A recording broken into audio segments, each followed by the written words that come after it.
আজকের দিনটা সত্যি সবার জন্য খুব কষ্টের। আর এটা হলো বিয়ের ঠিক পরের দিন সকালবেলা, যখন মেয়ের বিদায়ের সময়। এদেশীয়দের নিয়ম অনুযায়ী সকালবেলা মেয়েকে ঘরে নিয়ে যেতে হয় বারবেলা পড়ার আগে, তাই 12টার মধ্যেই ওকে বাড়িতে ঢুকতে হবে দেখে আমরা সকাল 9টার মধ্যে থেকে রিচুয়াল শুরু করে দিয়েছিলাম, কারণ ওদের বাড়ি পৌঁছাতেই মোটামুটি 1.5 ঘন্টা মতন সময় লেগে যাবে এখান থেকে। তাই জন্য আমরা দেরি না করে সকাল থেকে শুরু করে দিয়েছিলাম সবকিছু করতে। আর ওকে দেখো এত কান্না করছিল সকাল থেকে, মানে সবাইকে ছেড়ে যাওয়ার একটা আলাদাই কষ্ট, সেটা তো জানোই। আর দিদিও পেছন থেকে ওকে বোঝানোর চেষ্টা করছিল, কিন্তু কি করবে বলো, এই দিনটা তো সত্যি খুব কষ্টের প্রত্যেকটা মেয়ের জন্য। আর সেই প্রত্যেকটা মেয়ে জানে এই দিনটাতে তাকে সবাইকে ছেড়ে, সবকিছুকে ছেড়ে, পরিবার ছেড়ে অন্য একটা পরিবারকে নিজের করার জন্য চলে যেতে হয়। যেহেতু ওর দাদু সব থেকে বয়োজ্যেষ্ঠ, তাই জন্য তাকে দিয়ে শুরু করা হলো। এবার আমাদের দিদুনের পালা, মানে আমাদের মা আর আমার মাসিমণির যে মা, ওর অনেক ভাগ্য জানো তো, এত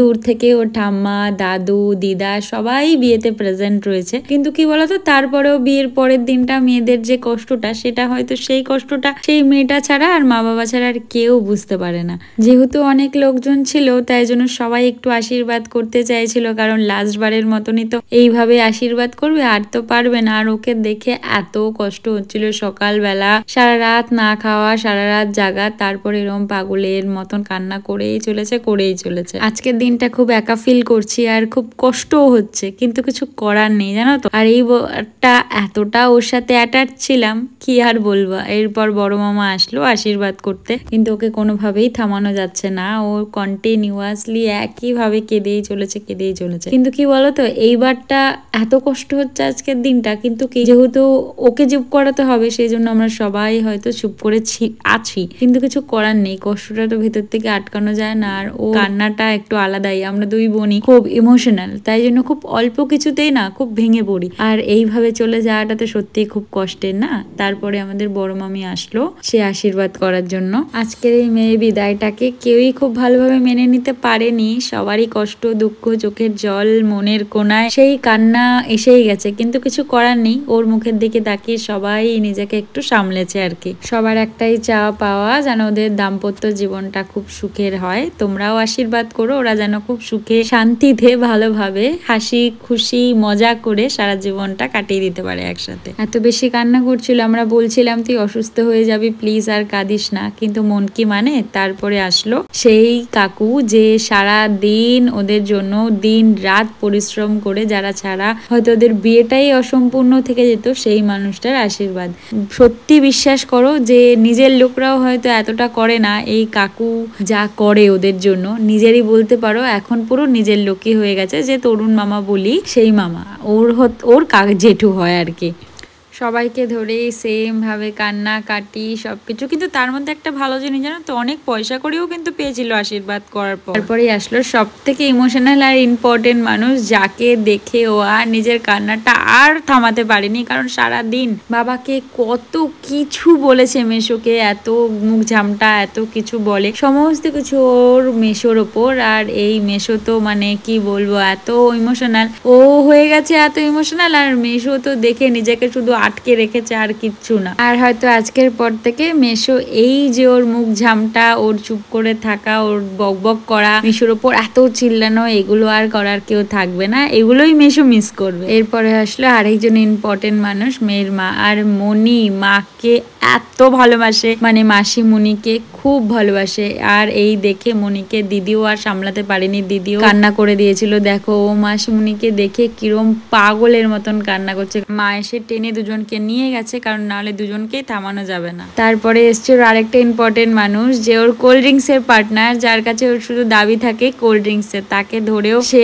আর নিজেকে সামলাতে পারলো না। এবার আসলে ওর ছোটবেলার থেকে আবদারের মানুষ, যেই মানুষটার কাছে ছোট থেকে ও সমস্ত কিছু আবদার করে গেছে, যেখানে আমার মেশো সবাই কিছু সামলাতে পারতো না, কিচ্ছু করতে পারতো না, সেখানে এই কাকু হচ্ছে সবকিছু ছিল ওর কাছে। ওর 4 কাকু, তার মধ্যে ইনি হচ্ছেন সেজ কাকু, যার কাছে ওর সমস্ত আবদার ছোটর থেকে দেখো, উনিও আর নিজেকে সামলাতে পারেনি, কি করবে বলো। এই কাকু ওর প্রাণ। পরপর সবাই আশীর্বাদ করছিল, আমরা একটু তাড়াতাড়ি শেষ করার চেষ্টা করছিলাম, কারণ ও এত কান্নাকাটি করছিল যে ওকে আর আটকে রাখাই যাচ্ছিল না। তারপরে আসলো আমাদের সেই ছোটবেলার প্রিয় মেজো মামা, যে এসে একটু আশীর্বাদ করে গেল। মামা আমাদের পুরো বিয়েতে এক প্রকার সারপ্রাইজই দিয়েছে, হঠাৎ করে আসবে না বলে এসে সকালবেলা বিয়ের দিনই হাজির। প্রত্যেকটা মানুষের চোখে জল, প্রত্যেকটা মানুষের কষ্ট, কিন্তু কিছু করার নেই, ওকে তো বিদায় দিতে হবে। যেই মানুষ সারাক্ষণ আমাদের মাতিয়ে রাখতো, সেই মানুষটাই আজকে আমাদের থেকে অন্য বাড়িতে চলে যাবে। আমাদের সমস্ত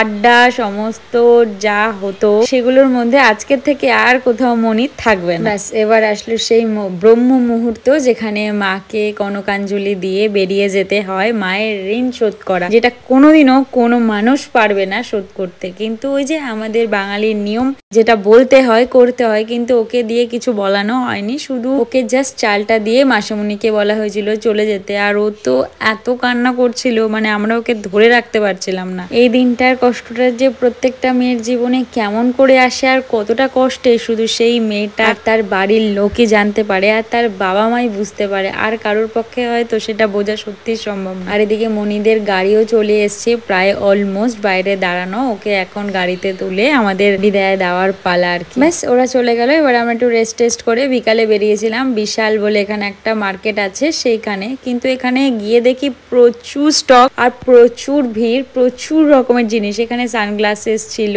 আরো অনেক কিছু ছিল। তো আমরা একটু দেখছিলাম সামনে পেছনে ঘুরিয়ে, আমি একটু পরেও ট্রাই করছিলাম। আর কি বলতো, একদিকে একরকম প্রাইস, আরেক দিকে আরেক রকম প্রাইস। আমি, মামুন ভাই, পলাশ মামা আর মামি, এই কজন মিলে আমরা এসেছিলাম একটু মার্কেটিং করতে, মানে একটু দেখতে। আর সব থেকে বড় কথা, আমি একটু হাফ প্যান্ট নিতে এসেছিলাম, কারণ ওখানে আমি দুটোই মাত্র প্যান্ট নিয়ে গেছিলাম, আর ধোয়ার কোনো সিচুয়েশন ছিল না, তাই জন্য প্রবলেম হচ্ছিল, আর তাই জন্য নিয়ে এসেছিলাম এগুলো কিনতে। আর মামুন কিছু জিনিস কিনেছে, আমরা কিছু জিনিস কিনেছি। আর এই যে, আর কোথাও আসলে শপিং করতে এখন শুধু আমার জন্য আর কেনা হয় না, রুডির জন্যও কেনা হয়, তাই বাই ওয়ান গেট ওয়ান দিচ্ছিল, দুজনের জন্যই কিনে নিয়েছি।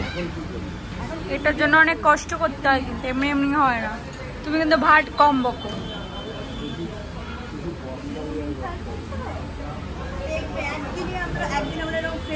ফেমাস হয়ে যাবো, তখন তোমাকেও আমার কাছে ফেমাস হয়ে আসতে হবে, তখন বলতে হবে এরকম। তুমি মামিকে কি কিছু কিনে দেবে কিনা বলো? এই ওপেন, সবাই কিন্তু দেখবে, বলো। একা তো এসেই বলেছ যে পয়সা খসানোর কথা, এবার বলো তুমি কিনে দেবে কিনা।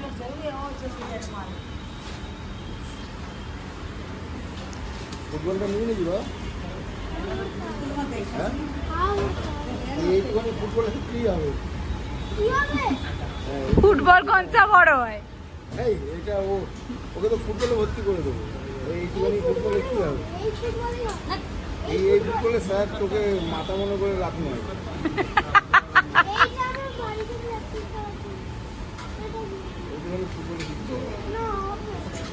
আজকের মতো ভিডিওটা এখানেই শেষ করছি। যদি পুরো ভিডিওটা ভালো লেগে থাকে তাহলে প্লিজ একটা লাইক, কমেন্ট আর শেয়ার করো তোমরা প্লিজ। আর আজকের প্যাথেটিক দিনটা তো তোমরা জানোই, হাসছি ঠিকই, কিন্তু আজকের দিনটা কতটা কষ্টের সেটা তো তোমরা বুঝতেই পারছো হয়তো ভিডিওটা দেখে।